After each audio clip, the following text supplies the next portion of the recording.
সুপ্রিয় প্রথম বর্ষের শিক্ষার্থীবৃন্দ, উদ্ভিদ বিজ্ঞান বিভাগের পক্ষ থেকে তোমাদের স্বাগতম। আজকে তোমাদের বেসিডিওমাইসিটিস শ্রেণী সম্পর্কে কিছুটা আলোচনা করব। বেসিডিওমাইসিটিস শ্রেণীর বৈশিষ্ট্য, তাদের বিভিন্ন জেনাসের বৈশিষ্ট্য যেগুলো তোমাদের সিলেবাসভুক্ত আছে, সেই সমস্ত বিষয় নিয়ে আজকে আলোচ্য বিষয়। তো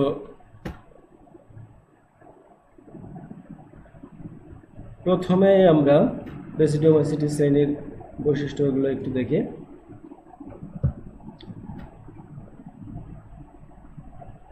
প্রথম বৈশিষ্ট্য হচ্ছে যে প্রথম বৈশিষ্ট্য হচ্ছে যে মাইসিলিয়াম সুগঠিত সেপ্টেট ও শাখান্বিত হাইফের সমন্বয়ে গঠিত।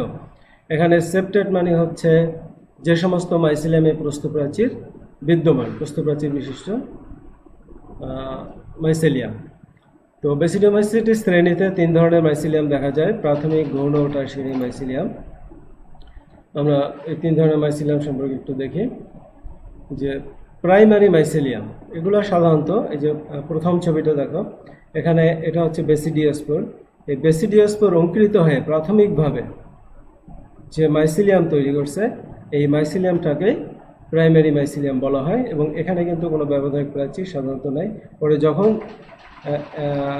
এই মাইসিলিয়াম একটু বড় হয়, হাইফেগুলো একটু বড় হয়, তখন এদের মাঝে ব্যবধায়ক প্রাচীর গঠিত হয় এবং এই যে প্রত্যেকটা নিউক্লিয়াস যুক্ত, অর্থাৎ পরবর্তীতে হাইফি সেপ্টা গঠিত হয় এবং এক নিউক্লিয়াস যুক্ত মাইসিলিয়ামে পরিণত হয়। সেকেন্ডারি মাইসিলিয়াম হচ্ছে, এখানে দেখো, এই যে এটা একটা প্রাইমারি মাইসিলিয়াম, এটা একটা প্রাইমারি মাইসিলিয়াম। দুইটা প্রাইমারি মাইসিলিয়াম এখানে এসে একত্রিত হয়েছে এবং একত্রিত হওয়ার ফলে দুইটা প্রাইমারি মাইসিলিয়ামের নিউক্লিয়াস একই কোষের ভিতর প্রবেশ করছে, অর্থাৎ ডাইক্যারিওটিক হয়েছে। প্রাইমারি মাইসিলিয়ামগুলো প্রত্যেকটা কোষে একটা করে নিউক্লিয়াস, এই জন্য এগুলোকে বলা হয় মনোক্যারিওটিক। আর এখানে যখন দুইটা প্রাইমারি মাইসিলিয়াম একত্রিত হয়ে গেলে তখন এটাকে বলা হয় ডাইক্যারিওটিক। এই ডাইক্যারিওটিক মাইসিলিয়ামটাই হচ্ছে সেকেন্ডারি মাইসিলিয়াম। এরপরে টারশিয়ারি মাইসিলিয়াম হচ্ছে ফ্রুট বডি। এইটা দেখো, এখানে এই হচ্ছে প্রাইমারি মাইসিলিয়াম। এই দুইটা প্রাইমারি মাইসিলিয়াম এখানে এসে যে ডাইক্যারিওটিক মাইসিলিয়াম তৈরি করছে, ডাইক্যারিওটিক মাইসিলিয়াম। তারপর ডাইক্যারিওটিক মাইসিলিয়াম জড়াজড়ি করে পেঁচাইয়া এই যে পুরো একটা ফ্রুট বডি তৈরি করছে, এই পুরো ফ্রুট বডি এটাই হচ্ছে টারশিয়ারি মাইসিলিয়াম। অর্থাৎ প্রথম অংশ এইটুকু হচ্ছে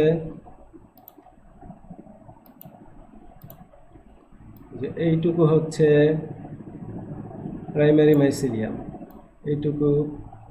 মাইসিলিয়াম, তারপরে এখানে যুক্ত হইয়া এখানে সেকেন্ডারি মাইসিলিয়াম তৈরি করছে। আর বাকি যে অংশটা হচ্ছে টারশিয়ারি মাইসিলিয়াম। 2 নম্বর বৈশিষ্ট্য, রাস্ট ও স্মাস্ট ছত্রাক ব্যতীত এই শ্রেণীর সকল ছত্রাকে ডলিপোর নামক বিশেষ ধরনের সেপ্টাম দেখা যায়। দেখি ডলিপোর সেপ্টাম, এই যে দেখো ডলিপোর সেপ্টাম, এখানে মাঝখানের ছিদ্র, পুরো একটা কোষ, এটা একটা কোষের ভিতরের অংশ। কোষের ভিতরে এরকম দুইটা নব আকৃতির অংশ থাকে, মুখোমুখি অবস্থানে থাকে, যে মাঝখানে একটু হচ্ছে কি যে হাইফার কেন্দ্রস্থলে রন্ধ্রের নিকটে সেপ্টামের প্রাচীরটি পুরো একটি বিশেষ পিপাকৃতির স্ফীত গঠন সৃষ্টি করে। এই যে পিপাকৃতির স্ফীত গঠন। কখনো কখনো ডলিপোর সেপ্টামের উভয় দিকে রন্ধ্রকে ঘিরে একটি গম্বুজ আকৃতির মেমব্রেন তৈরি হয়। এই যে মেমব্রেন, দুই দিকে দুইটা মেমব্রেন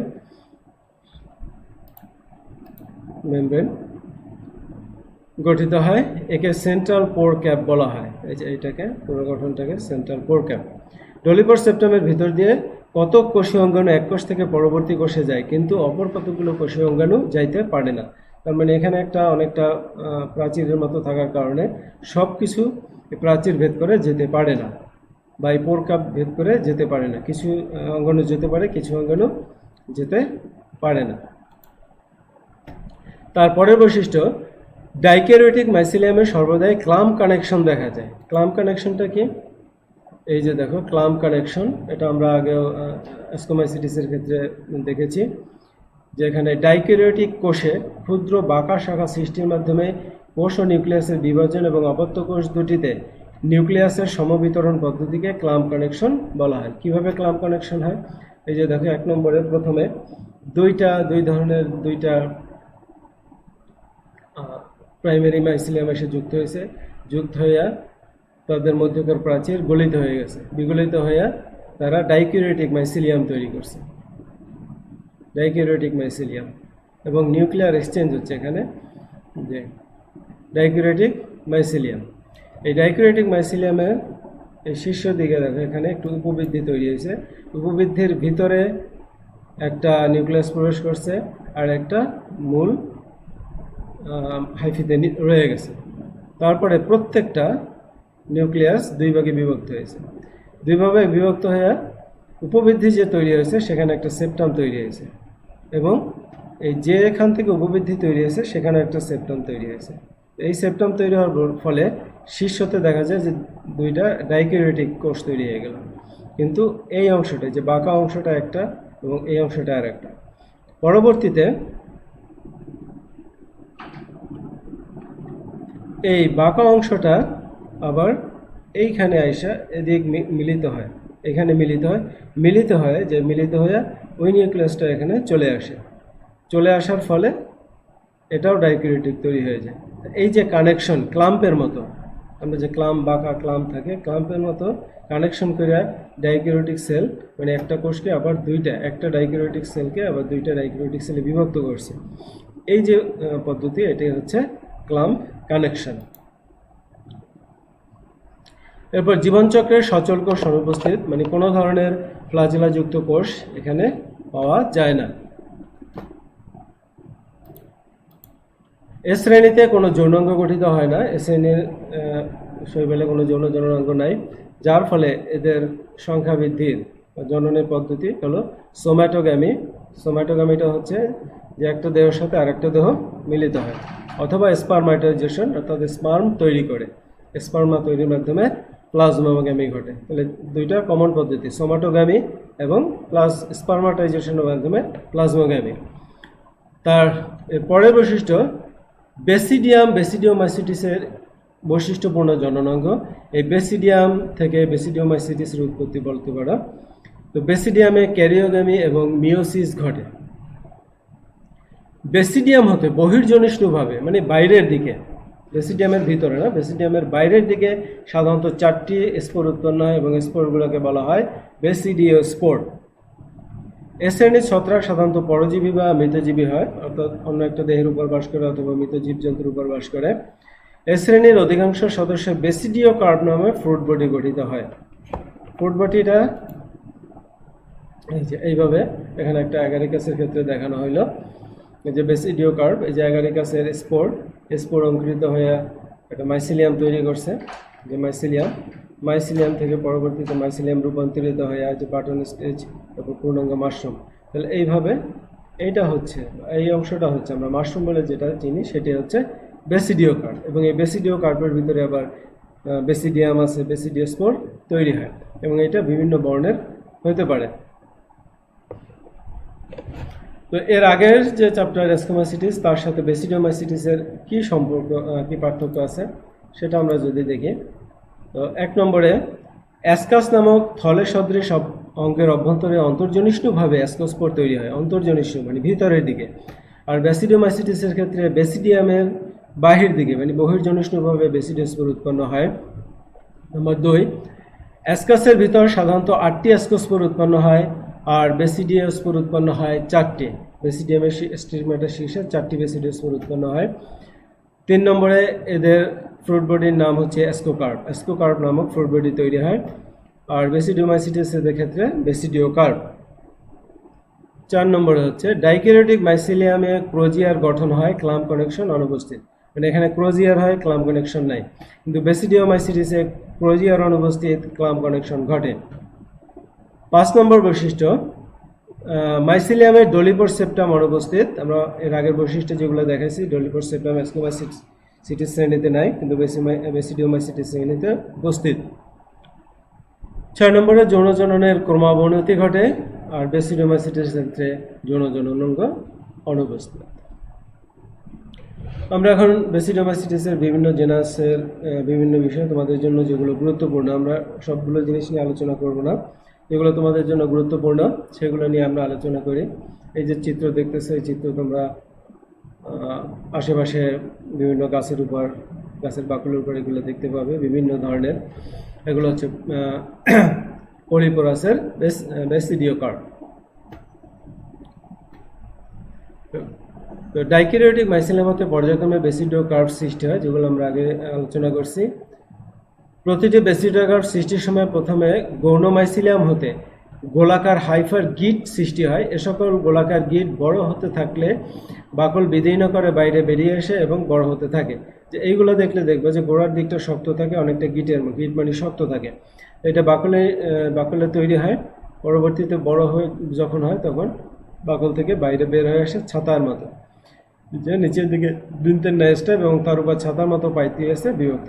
এইটুকু স্টাইপ, পুরাটা ছাতার মতো পাইলিয়াস। তরুণ বেসিডিওকার্প নরম থাকে, কিন্তু পরিণত অবস্থায় এটি কাষ্ঠল বা কর্কের ন্যায় চর্মবদ্ধ হয়ে থাকে। এগুলো সাধারণত শক্ত হয়ে থাকে। যখন ছোট আকারে এতটুকু সাইজের থাকে তখন এগুলো নরম থাকে, কিন্তু বড় হয়ে গেলে এগুলো মোটামুটি শক্ত কাষ্ঠল হয়ে যায়। এই বেসিডিওকার্পের ভেতরেই এইরকম বেসিডিয়াম উৎপন্ন হয়। এই যে বেসিডিয়ামের বাইরের দিকে বহির্জনিষ্ঠভাবে যেটা বলছিলাম যে স্টেরিগমাটা, যে ক্ষুদ্র উপবৃদ্ধির মতো তৈরি হয়, এগুলোকে স্টেরিগমাটা বলা হয়। এই স্টেরিগমাটার মাথায়, প্রত্যেকটা স্টেরিগমাটার মাথায় একটা করে স্পোর তৈরি হয়, এগুলোকে বলা হয় বেসিডিওস্পোর। এবং খেয়াল করলে দেখবা যে এখানে ভিতরে যে নিউক্লিয়াস দুই রকমের দেওয়া আছে, একটা পুরো কালা আর ভিতরে সাদা। তার মানে হচ্ছে এখানে দুই ধরনের উৎপন্ন করে, একটা হলো প্লাস আর একটা মাইনাস, এটা আমরা পরে দেখব। বেসিডিওস্পোর যখন পরিপক্ক হয় তখন বিভিন্ন পতঙ্গ দ্বারা অথবা বায়ুর সাহায্যে বিস্তার লাভ করে। এরপর আমরা অ্যাগারিকাস বা ব্যাঙের ছাতা নিয়ে একটু আলোচনা করি। এই যে ছবিটা দেখতেছ, একবারে চারিদিকে একটা লনে বা ঘাসের মাঠে চারিদিকে গোলাকারভাবে বেসিডিওস্পোর উৎপন্ন হয়েছে অ্যাগারিকাসের। এটাকে বলা হয় পনির চক্র। কেন পরিচক্র বলা হয়? কারণ প্রাচীন কুসংস্কারে মনে করা হতো যে চক্রাকারে উৎপন্ন ব্যাঙের ছাতাগুলো নৃত্যরত পরিদের যাতায়াতের পর, মানে যে জায়গা থেকে এরা যাতায়াত করতো সেখানে এগুলো তৈরি হতো।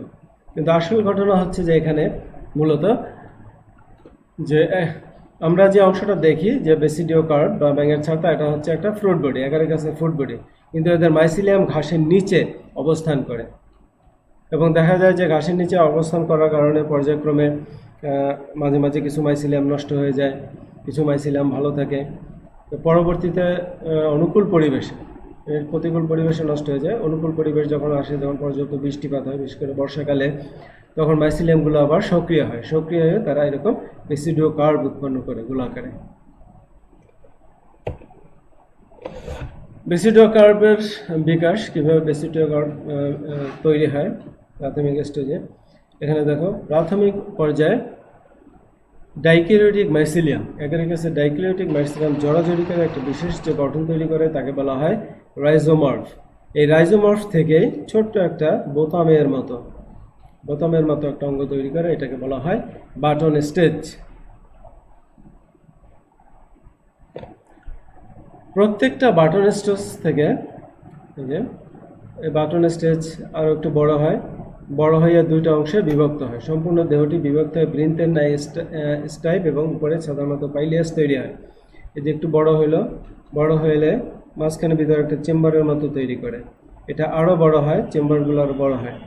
প্রিল্যামেলার চেম্বার, এটাকে বলা হয় প্রিল্যামেলার চেম্বার, এবং এর ভিতরে ঝালরের ন্যায় গিল তৈরি হয়। তো পাইলিয়াস আরও বড় হতে থাকে, এখানে আরও বড় হতে থাকে। যখন পাইলিয়াসগুলো বড় হয় তখন এই যে চেম্বার বরাবর এইখানে বিচ্ছিন্ন হয়ে যায়। বিচ্ছিন্ন হয়ে গেলে এটা ঝুলে গেলে এইখানে আবার কিছু অংশ, এই যে পাইলিয়াসের কিছু অংশ আবার এখানে স্টাইপের সাথে, এটা হচ্ছে স্টাইপের সাথে যুক্ত থাকে। এই যুক্ত অংশটাই হচ্ছে ভেলাম। বা অ্যানুলাস বলি আমরা, অ্যানুলাস বলা হয়। এটা বিচ্ছিন্ন অংশ স্টেপের সাথে যুক্ত থাকে। আর এইটা ছাতার মতো পাইলিয়াস তৈরি করে এবং এই পাইলিয়াসের নিচের দিকে গিল, পর্দার মতো গিল ছড়ানো থাকে। এই গিলের ভিতরেই, এই যে গিল দেখা যাচ্ছে, গিলের ভিতরে সাধারণত বেসিডিয়াম তৈরি হয় এবং সেই বেসিডিয়াম থেকে বেসিডিওস্পোর তৈরি হয়।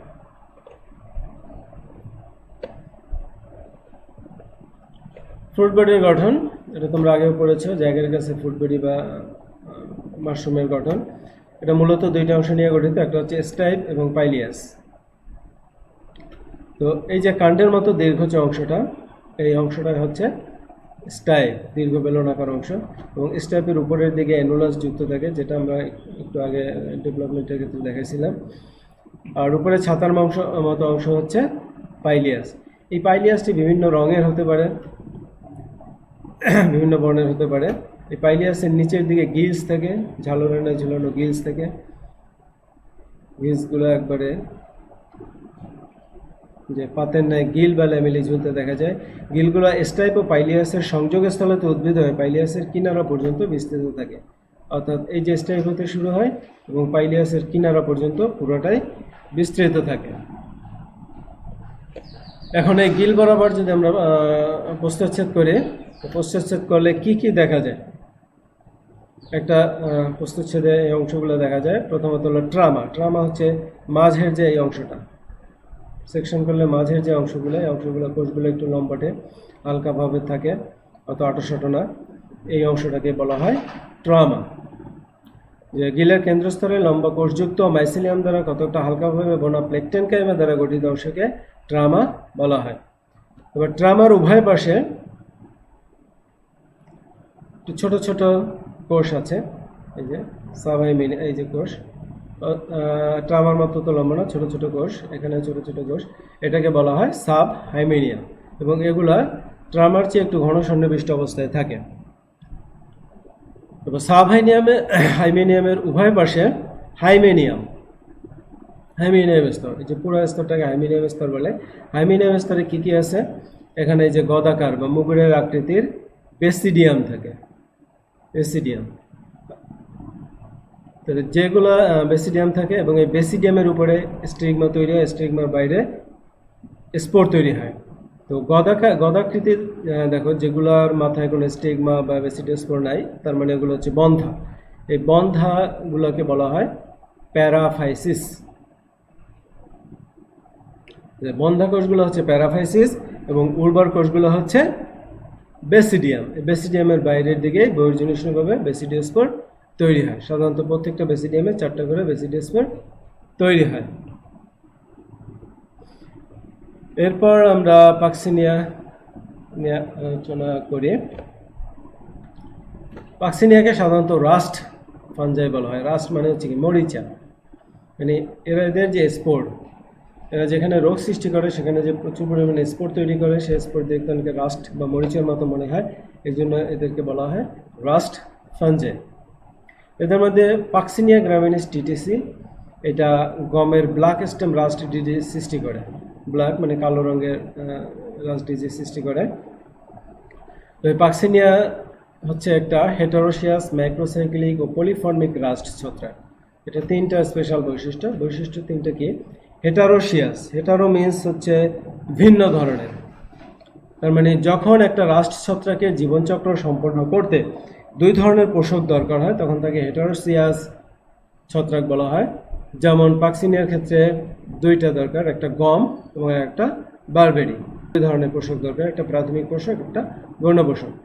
এরপর হচ্ছে ম্যাক্রোসাইক্লিক, ম্যাক্রো মানে হচ্ছে বড়, তার মানে যে সমস্ত ছত্রাকের জীবনচক্রে অনেকগুলো ধাপ আছে, অনেক ধরনের স্পোর তৈরি করে, যে ইউরোডিওস্পোর, টিলিওস্পোর, বেসিডিওস্পোর, অনেকগুলো 5 প্রকার স্পোর তৈরি করে, জীবনচক্রটা বড়, তাদেরকে বলা হয় ম্যাক্রোসাইক্লিক ছত্রাক। তারপর হচ্ছে পলিমরফিক ছত্রাক, পলি মানে বিভিন্ন, অনেকগুলা, একাধিক, আর মরফিক মানে আকৃতি, তার মানে বিভিন্ন আকৃতি। তো যখন এদের জীবনচক্র সম্পন্ন করতে যে অনেকগুলো স্পোরের কথা বলা হলো, ইউরোডিওস্পোর, টিলিওস্পোর, বেসিডিওস্পোর, এই স্পোরগুলো বিভিন্ন আকৃতির হওয়ায় এদেরকে পলিমরফিক ছত্রাকও বলা হয়। তাহলে একটা হেটারোসিয়াস ম্যাক্রোসাইক্লিক এবং পলিমরফিক রাস্ট ছত্রাক হচ্ছে পাক্সিনিয়া গ্রামিনিস টিটিসি। পাক্সিনিয়ার জীবনচক্র, যে ধাপগুলো আমরা বললাম যে বিভিন্ন ধরনের স্পোর তৈরি করে, সেগুলা পর্যায়ক্রমে তৈরি করে। তাহলে এদের প্রথম থেকে আমরা যদি করি ধাপগুলো পর্যায়ক্রমে, প্রথমত পিকনিয়া। এখানে ছবিতে দেখা যাচ্ছে যে একটা কলস আকৃতির বা ফ্লাস্ক আকৃতির একটা অঙ্গ, এবং এটা হচ্ছে কোষকের ঊর্ধ্বত্বক, এই যে আপার এপিডার্মিস ঊর্ধ্বত্বক, এই ঊর্ধ্বত্বকের নিচের দিকে এরকম একটা ফ্লাস্ক আকৃতির অঙ্গ তৈরি করছে, এটাকে বলা হয় পিকনিয়াম। এবং এর বাইরের দিকে কিছু অংশ বাইরের দিকে উন্মুক্ত, এবং যে জায়গাটা উন্মুক্ত এটা ছিদ্রের মতো, এই ছিদ্রটাকে বলা হয় অস্টিওল। এই পিকনিয়ামের ভিতরের দিকে দেখো অনেকগুলা লম্বাটে কোষের মতো আছে, এগুলোকে বলা হয় পিকনিওফোর। মানে পিকনিওফোর মানে হচ্ছে পিকনিওস্পোর উৎপাদনকারী অঙ্গ। তাহলে এই পিকনিওফোর থেকে অত্যন্ত ক্ষুদ্রকার ছোট ছোট পিকনিওস্পোর তৈরি হয়। তাহলে এই যে বিশেষ কোষগুলা এই স্পোর উৎপন্ন করে সেগুলো হচ্ছে পিকনিওস্পোর। কিন্তু এই যে অস্টিওলের আশেপাশে এরকম কিছু কোষ থাকে, লম্বাটে কোষ থাকে, এদেরকে বলা হয় প্যারাফাইসিস। এবং কিছু কিছু আছে যে প্যারাফাইসিস, এই যে হাইফা, প্যারাফাইসিসের চেয়েও লম্বা, এবং এগুলো অস্টিওল থেকে বাইরে বের হয়ে অনেকখানি বাইরে বের হয়ে চলে আসে, এইগুলোকে বলা হয় রিসেপটিভ হাইফি। তাহলে এখানে যে পিকনিওস্পোর তৈরি হচ্ছে, পিকনিওস্পোর বা পিকনিওস্পোরকে অনেক সময় স্পার্মেশিয়াও বলা হয়, পিকনিওস্পোর বা স্পার্মেশিয়া, এবং পিকনিডিয়ামকে অনেক সময় বলা হয় স্পার্মোগোনিয়াম, দুইটাই নাম আছে। তো পিকনিওস্পোর বা স্পার্মেশিয়া পুংজনন কোষ হিসেবে কাজ করে, আর ট্রাইকোগাইন, এই যে এটা ট্রাইকোগাইন হিসেবে কাজ করে বা রিসেপটিভ হাইফি। তো পাক্সিনিয়া হেটারোথেলিক বলে যখন ভিন্ন ম্যাটিং টাইপের পিকনিডিওস্পোর মানে প্লাস এবং মাইনাস পতঙ্গের মাধ্যমে রিসেপটিভ হাইফাতে স্থানান্তরিত হয়, তখন পিকনিওস্পোরের নিউক্লিয়াস রিসেপটিভ হাইফায় প্রবেশ করে। এই যে এখানে রিসেপটিভ হাইফা, তো রিসেপটিভ হাইফার উপর এটা এই যে পিকনিওস্পোর তৈরি হয়েছে, পিকনিওস্পোরগুলো এখানে রিসেপটিভ হাইফার উপর এসে পতিত হয়েছে। পতিত হওয়ার পরে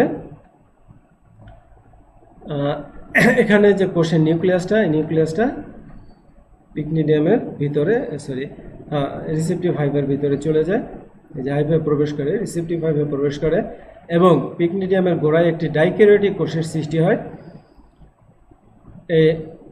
এই পদ্ধতিটাই হচ্ছে স্পার্মাটাইজেশন।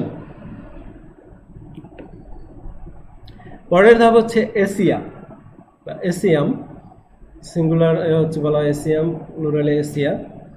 এটা বারবেরি পাতার ঊর্ধ্বত্বকের নিচে যখন পিকনিডিয়াম গঠিত হয়, সেই সাথে এই যে পাতার উপরের দিকে পিকনিডিয়াম গঠিত হয়েছে, সেই সাথে নিচের দিকে মনোক্যারিওটিক কিছু মাইসিলিয়াম পাতার নিচে এপিডার্মিসের নিকট কয়েকটি এসিয়াল প্রাইমোরডিয়া উৎপন্ন করে। স্পার্মাটাইজেশনের ফলে এসিয়াল প্রাইমোরডিয়ামের কোষগুলো ডাইক্যারিওটিক হয়। পরে এসিয়াল প্রাইমোরডিয়া হতে এসিয়া ও এসিওস্পোর উৎপন্ন হয়। মানে যখন উপরের দিকে পিকনিডিওস্পোর তৈরি হচ্ছে, সেই সাথে নিচের দিকেই প্রায় একই সময়ে নিচের দিকে আলাদা আরেকটা অঙ্গ তৈরি করে, এটাকে বলা হয় এসিয়া। এটা একটা বাস্তব ছবি যে পাতার নিচের দিকে এসিয়াগুলো কাপের মতো কত সুন্দর দৃশ্য। তো এসিয়ামে দ্বিনিউক্লিয়াস বিশিষ্ট ভিত্তিকোষগুলো চেইনে দ্বিনিউক্লিয়াস বিশিষ্ট এসিওস্পোর ও ডিসজাংশন কোর উৎপন্ন করে। এই যে উৎপন্নগুলো এখানে প্রাইমারি যে মাইসিলিয়ামগুলো দ্বিনিউক্লিয়াস বিশিষ্ট মানে ডাইক্যারিওটিক, মনোক্যারিওটিক নিউক্লিয়াস মিলিত হয়ে ডাইক্যারিওটিক নিউক্লিয়াস তৈরি করে, এবং এদের মাথায় এই যে অনেকগুলো পর্যায়ক্রমে অনেকগুলো এসিওস্পোর উৎপন্ন করে, এবং প্রত্যেকটা এসিওস্পোরের মাঝখানে একটা বন্ধ কোষের মতো থাকে, যেটাকে ডিসজাংক্টর সেল বলা হয়। এই যে এখানে দেখা যাচ্ছে যেটা এসিওস্পোর, এটা এসিওস্পোর, দুইটা এসিওস্পোরের মাঝখানে একটা অংশ, এটা হচ্ছে ডিসজাংক্টর সেল। এই ডিসজাংক্টর সেল এসিওস্পোরকে আলাদা করে দেয়। পরিণত অবস্থায় পেরিডিয়াম এবং পাতার নিম্ন এপিডার্মিস বিদীর্ণ করে এসিওস্পোর চেইন বের হয়ে আসে, এবং এসিয়াম উল্টানো পেয়ালার আকৃতি ধারণ করে, এই যে পেয়ালার মতো। বসন্তের শেষে এসি স্পোরগুলো বাতাসে ছড়িয়ে পড়ে। এসি স্পোর গম গাছের উপর পড়লে অঙ্কুরিত হয়ে পোষক দেহে প্রবেশ করে এবং দ্বি নিউক্লিয়াস বিশিষ্ট মাইসিলিয়াম গঠন করে। তাহলে এসি স্পোরগুলো এখান থেকে মুক্ত হয়, ডিসজয়েন্টার নষ্ট হয়ে, তারপর সেগুলো আবার নতুন করে পোষককে আক্রমণ করে। তো এসি স্পোর দ্বারা যখন গম গাছের আক্রান্ত হয় তখন এই যে হালকা কমলা রঙের বা কমলা লাল বর্ণের ইউরেডিনিয়া তৈরি করে।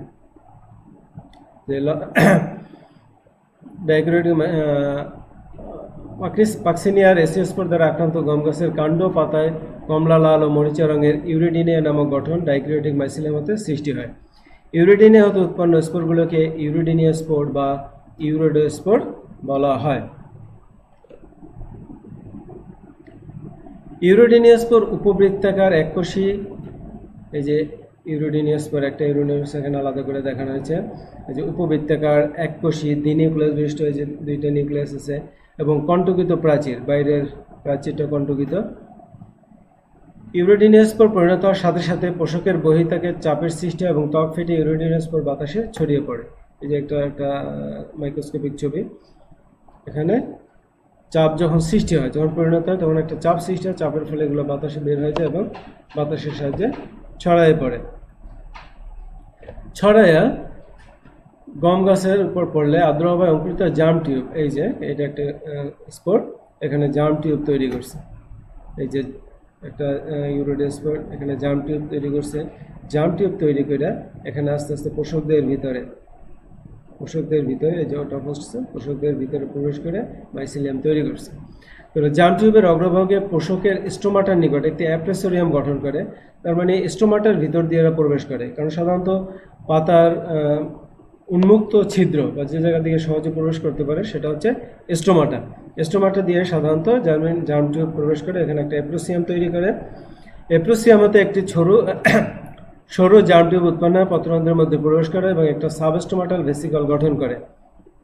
এই যে সাবস্টোমাটাল ভেসিকল মানে স্টোমাটার নিচের দিকে একটা ভেসিকল গঠন করে। এটি হতে ডাইক্রিওটিক মাইসিলিয়াম সৃষ্টি হয়।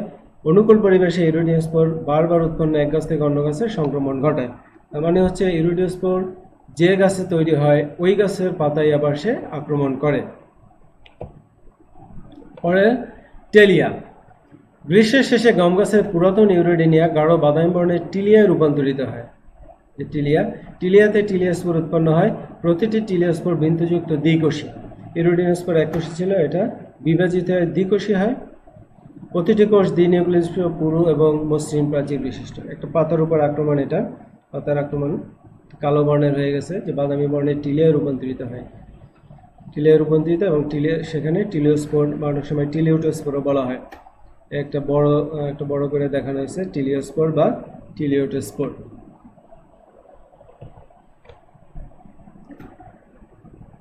টিলিওস্পোরের প্রতিটি কোষ ডাইক্যারিওটিক। এই যে প্রত্যেকটা ডাইক্যারিওটিক কোষ, এই প্রত্যেকটা কোষে আলাদাভাবে অঙ্কুরিত হয়েছে। এই যে নিচের কোষ থেকে একটা জার্মিনেটিং টিলিওস্পোর জার্মিনেশন করছে, জার্মিনেটিং হয়ে প্রত্যেকটা কোষ থেকে 4টা বেসিডিওস্পোর তৈরি করছে। এখানেও 4টা, এখানেও 4টা, মানে এখানে অনেকটা হাইফির মতো তৈরি করে বেসিডিও 4 তৈরি করে সেখানে মাইসিলিয়ামের মতো 4টা করে তৈরি করে। এখানে যে বসন্তের শুরুতে এরা অঙ্কুরিত হয়ে প্রোমাইসিলিয়াম গঠন করে, পরে প্রোমাইসিলিয়ামটি 4 কোষী প্রোমাইসিলিয়াতে পরিণত হয়। 4টা কোষ, 1 2 3 4, 4টা কোষ বিশিষ্ট প্রোমাইসিলিয়া এবং প্রত্যেকটা কোষ থেকে বেসিডিয়া তৈরি হয়।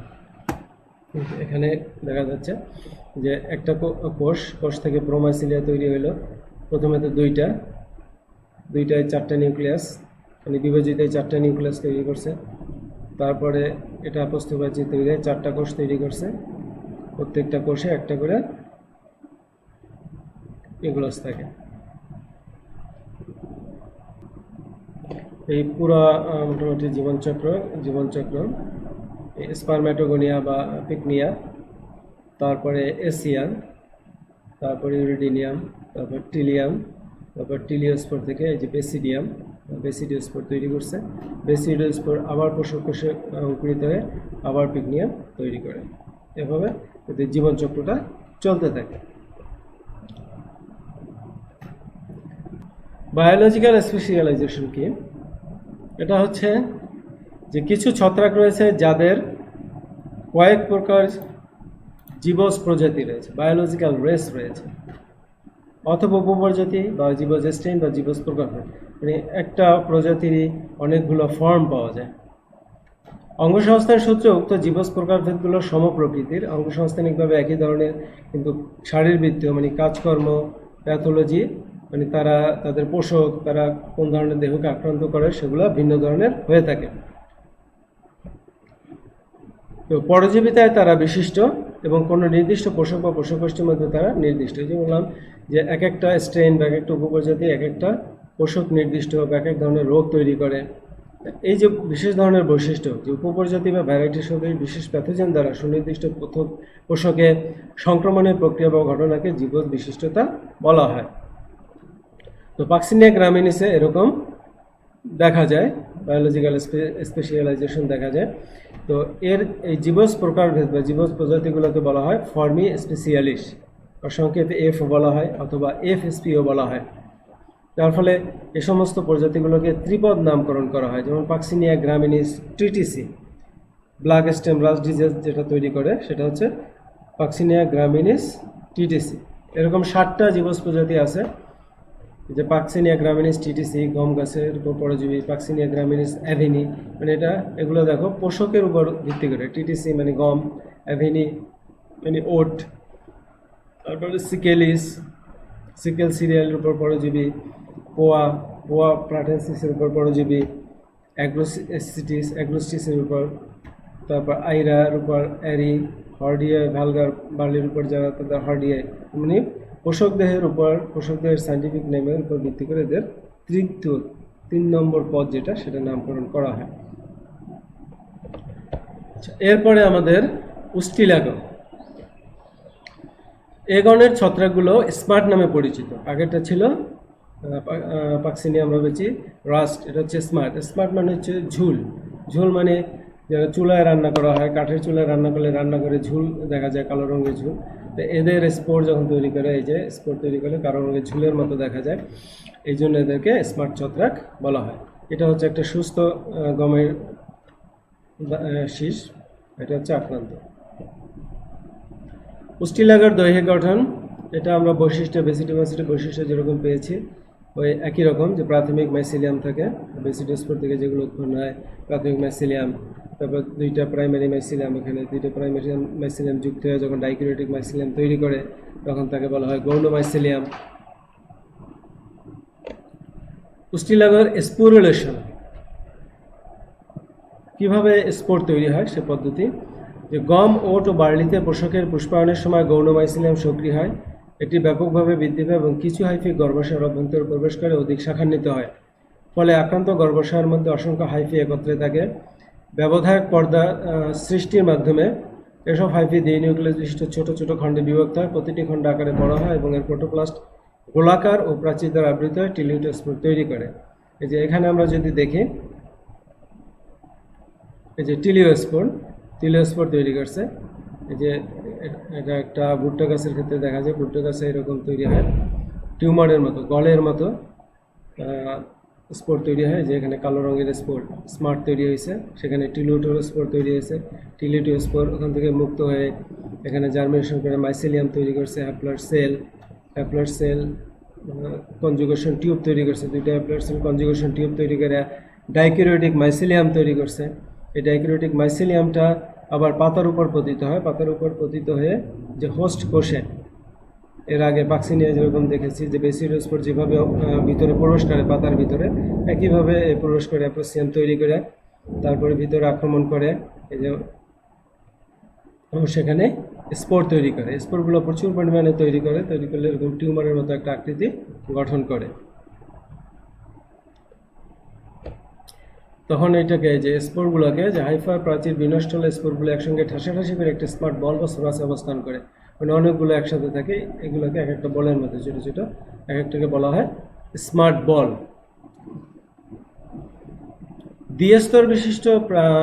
দ্বিস্তরী প্রাচীর বিশিষ্ট বাইরের স্তরী পুরো জালিকাকার কণ্টকিত এবং বা মসৃণ, যা এক্সাইন এবং এক্সোস্পোরিয়াম নামে পরিচিত। আর স্পোরের ভেতরের স্তরটি সর্বদাই পাতলা থাকে, যাকে বলা হয় ইনটাইন বা এন্ডোস্পোরিয়াম।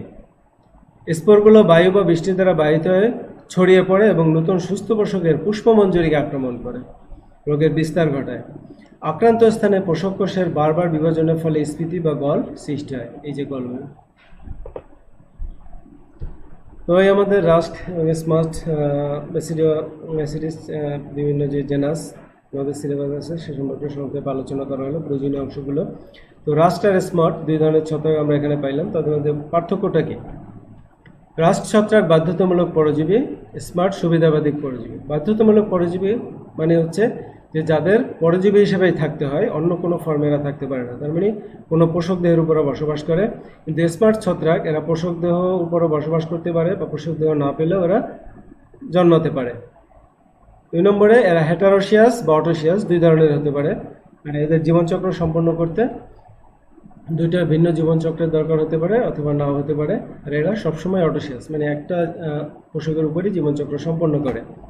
রাস্ট ছত্রাকে ক্লাম্প কানেকশন কদাচিৎ দেখা যায় না বললেই চলে। স্মার্ট ছত্রাকে ক্লাম্প কানেকশন আছে। রাস্ট ছত্রাকের টিলিওস্পোর দ্বিকোষী এবং লম্বা বৃন্তের শীষ উৎপন্ন হয়। স্মার্ট ছত্রাকের টিলিওস্পোর এককোষী, বৃন্তহীন এবং মাইসিলিয়ামের মধ্যবর্তী কোষসমূহ থেকে তৈরি হয়। 5 নম্বরে প্রতিটি টিলিওস্পোর অঙ্কুরিত হয় নির্দিষ্ট সংখ্যক অর্থাৎ 4টা বেসিডিওস্পোর উৎপন্ন করে। আর স্মার্ট ছত্রাকের ক্ষেত্রে প্রতিটি টিলিওস্পোর অঙ্কুরিত অনির্দিষ্ট সংখ্যক মানে প্রচুর পরিমাণে বেসিডিওস্পোর তৈরি করে। তাহলে রাস্ট ছত্রাকে সীমিত 4টা, স্মার্ট ছত্রাকে অনেকগুলো। 6 নম্বরে বেসিডিওস্পোর বেসিডিয়ামের স্টিগমাটার উপর সৃষ্টি হয়। আর স্মার্ট ছত্রাকের ক্ষেত্রে স্টিগমাটা অনুপস্থিত, সাধারণত বার্ডিং প্রক্রিয়ায় বেসিডিওস্পোর উৎপন্ন হয়। গৌণ মাইসিলিয়াম হতে সাধারণত 3 ধরনের স্পোর, 3 ধরনের দ্বিনিউক্লিয়াসযুক্ত স্পোর, মানে 5 ধরনের যে স্পোর আছে তার মধ্যে 3 ধরনের স্পোর হচ্ছে দ্বিনিউক্লিয়াস বিশিষ্ট। এরা হচ্ছে ইউরেডোস্পোর, টিলিওস্পোর, এসিওস্পোর। আর স্মার্টের ক্ষেত্রে শুধুমাত্র এক ধরনের টিলিওস্পোর।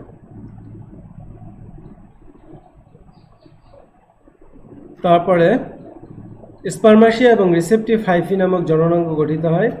স্মার্ট ছত্রাকে কোনো জননাঙ্গ নাই। রাস্ট ছত্রাক পলিমরফিক, আর স্মার্ট ছত্রাকে পলিমরফিজম অনুপস্থিত, মানে এরা পলিমরফিজম না। সবাইকে